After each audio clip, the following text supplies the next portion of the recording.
Ankleshwar notified રહેણાંક વિસ્તારમાં રખડતા ઢોરોના આતંકને લઈને ફરી નોટિફાઈડ એરિયા દ્વારા પોલીસ બંદોબસ્ત સાથે ઢોરો પકડવાની કામગીરી શરૂ કરી છે। ઢોર માલિકો સામે દંડનીય કાર્યવાહી કરવામાં આવી રહી છે। અંકલેશ્વર નોટિફાઈડ વસાહતના રહેણાંક વિસ્તારમાં હાલમાં આખલાઓ બાખડતા વાહનોને નુકસાન પહોંચાડવાના અને અકસ્માતોના બનાવો નોંધાયા હતા। આ ઘટનાઓ બાદ નોટિફાઈડ એરિયા ઓથોરિટીએ કાર્યવાહી કરવાનો નિર્ણય લીધો હતો। અંકલેશ્વર નોટિફાઈડ એરિયા ઓથોરિટી દ્વારા ઔદ્યોગિક વસાહતના રહેણાંક વિસ્તારોમાં રખડતા ઢોર પકડવાની ઝુંબેશ શરૂ કરાઈ હતી। આ ઝુંબેશ દરમિયાન ઢોર માલિકો સાથે કોઈ ઘર્ષણ ન થાય તે માટે પોલીસ બંદોબસ્ત પણ ગોઠવવામાં આવ્યો હતો। આજે નોટિફાઈડ રહેણાંક વિસ્તારમાં ગોલ્ડન ચોકડીથી નિયમ ચોકડી વિસ્તારમાં તંત્ર દ્વારા જીઆઈડીસી પોલીસના બંદોબસ્ત વચ્ચે રખડતા ઢોરોને પાંજરે પૂરવાની કામગીરી હાથ ધરવામાં આવી હતી। નોટિફાઈડ તંત્રએ ઢોરના માલિકો સામે દંડનીય કાર્યવાહી હાથ ધરી હતી।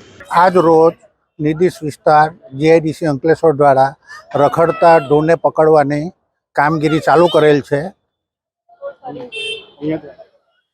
જેમાં પોલીસ સ્ટાફ તેમજ નિર્દિષ્ટ વિસ્તારના સ્ટાફ મિત્રો આ સાથે કામગીરીમાં જોડાઈને કામગીરી કરી રહેલ છે, જે દર 7 દિવસે કે 15 દિવસે આ ડ્રાઈવ ચાલુ રહેશે।